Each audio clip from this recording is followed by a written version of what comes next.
Hallelujah. ಆರಾಧನೆಗೋಸ್ಕರ ಸಭೆಯಾಗಿ ಕೂಡಿ ಬಂದಂಥ ನಿಮ್ಮೆಲ್ಲರಿಗೂ ಯೇಸು ಕ್ರಿಸ್ತರ ನಾಮದಲ್ಲಿ ವಂದನೆಗಳು. ನಾವು ಆರಾಧನೆಗೆ ಹೋಗೋದಕ್ಕಿಂತ ಮುಂಚೆ ದೇವರ ವಾಕ್ಯವನ್ನು ನೋಡಿಕೊಂಡು ನಾವು ಆರಾಧನೆಯಲ್ಲಿ ಹೋಗೋಣ. ಸತ್ಯವೇದದಲ್ಲಿ ಒಬ್ಬ ಭಕ್ತನು ದೇವರನ್ನು ನಾನು ಯಾಕೆ ಆರಾಧನೆ ಮಾಡ್ತಾನೆ ಎಂಬುದಾಗಿ ಆತನು ಹೇಳ್ತಾನೆ. ಯಾರಾದರೂ ಒಬ್ಬರು ಓದ್ರಿ, ಗಲಾತ್ಯದವರಿಗೆ ಬರೆದ ಪತ್ರಿಕೆ 2ನೇ ಅಧ್ಯಾಯ 20ನೇ ವಚನವನ್ನು ಓದ್ರಿ.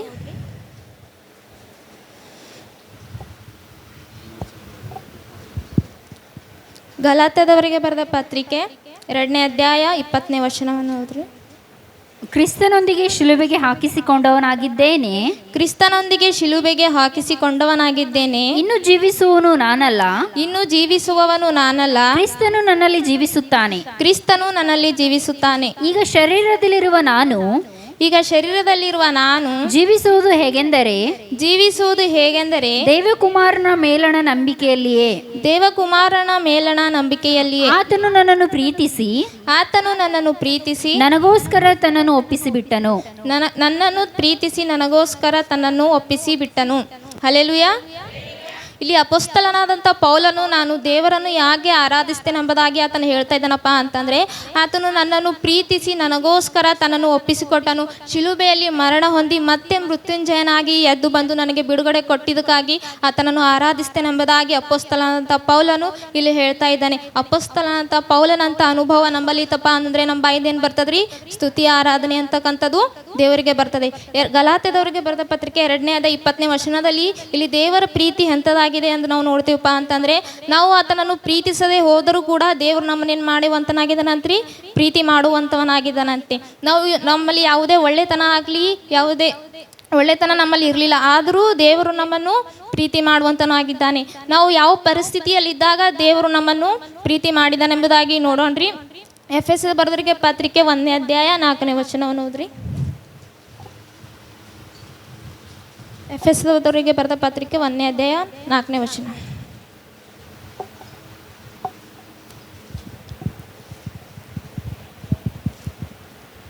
ಹೇಗೆಂದರೆ ನಾವು ಪ್ರೀತಿಯಲ್ಲಿ ನಡೆದು ಆತನ ಸನ್ನಿಧಿಯಲ್ಲಿ ಪರಿಶುದ್ಧರು ದೋಷವಿಲ್ಲದವರು ಆಗಿರಬೇಕೆಂದು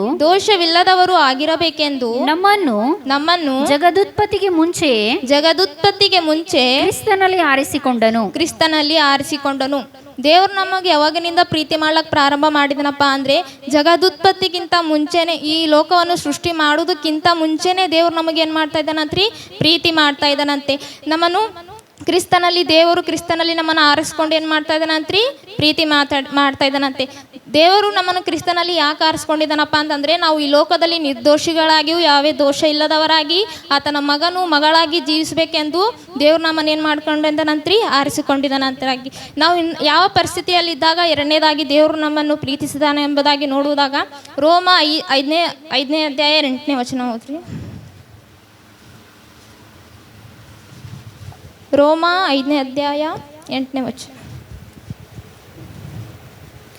ಆದರೆ ನಾವು ಪಾಪಿಗಳಾಗಿದ್ದಾಗಲೂ ಕ್ರಿಸ್ತನು ನಮಗೋಸ್ಕರ ಪ್ರಾಣ ಕೊಟ್ಟದರಲ್ಲಿ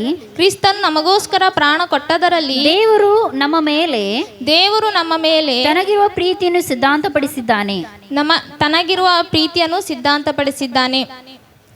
ಇಲ್ಲಿ ದೇವರು ನಮಗೆ ಯಾವ ಪರಿಸ್ಥಿತಿಯಲ್ಲಿದ್ದಾಗ ಪ್ರೀತಿ ಮಾಡ್ಯಾನಂತ್ರಿ? ನಾವು ಪಾಪಿಗಳಾಗಿರುವಾಗ, ನಾವು ಪಾಪದಲ್ಲೇ ಇರುವಾಗಲೇ ದೇವ್ರು ನಮ್ಮನ್ನು ಏನು ಮಾಡಿದಾನಂತ್ರಿ? ಆತನು ಪ್ರೀತಿ ಮಾಡಿದನಂತೆ. ಈ ಲೋಕದಲ್ಲಿ ಪಾಪಿಗಳನ್ನು ಯಾರೂ ಪ್ರೀತಿ ಮಾಡೋದಿಲ್ಲ, ಆದರೆ ನಮ್ಮ ದೇವ್ರು ಎಂಥವನಾಗಿದ್ದಾನ್ರಿ?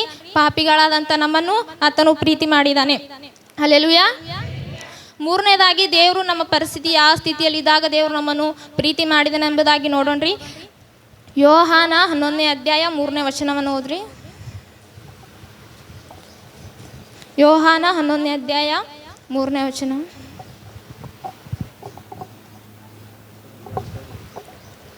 ಹೀಗಿರಲಾಗಿ ಅವನ ಅಕ್ಕಂದಿರು ಸ್ವಾಮಿ ನಿನ್ನ ಪ್ರಿಯ ಮಿತ್ರನು ಅಸ್ವಸ್ಥನಾಗಿದ್ದಾನೆ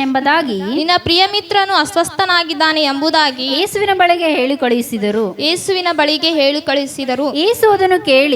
ಯೇಸು ಅದನ್ನು ಕೇಳಿ ಈ ರೋಗವು ಮರಣಕ್ಕಾಗಿ ಬಂದದಲ್ಲ, ಇದರಿಂದ ದೇವಕುಮಾರನಿಗೆ ಮಹಿಮೆ ಉಂಟಾಗುವಂತೆ ದೇವಕುಮಾರನಿಗೆ ಮಹಿಮೆ ಉಂಟಾಗುವಂತೆ ದೇವರ ಮಹಿಮೆಗೋಸ್ಕರ ಬಂದದ್ದು ಅಂದನು. ಇಲ್ಲಿ ಲಾಜರನು ಅಸ್ವಸ್ಥದಲ್ಲಿರುವಂಥದ್ದನ್ನು ನಾವು ಇಲ್ಲಿ ನೋಡ್ತಾ ಇದ್ದೇವೆ. ಲಾಜರನ ಅಕ್ಕ ತಂಗಿದ್ರು ಯೇಸು ಸ್ವಾಮಿ ಬಳಿಗೆ ಏನು ಹೇಳಿ ಕಳಿಸ್ತಾ ಇದ್ದಾರಪ್ಪ ಅಂತಂದರೆ, ಲಾಜರು ನಿನ್ನ ಪ್ರಿಯ ಮಿತ್ರನು ಆತನು ಅಸ್ವಸ್ಥದಲ್ಲಿದ್ದಾನಂತ ಹೇಳಿ ಯೇಸು ಸ್ವಾಮಿ ಬಳಿಗೆ ಅವ್ರು ಹೇಳಿ ಕಳಿಸ್ತಾ ಇದ್ದಾರೆ.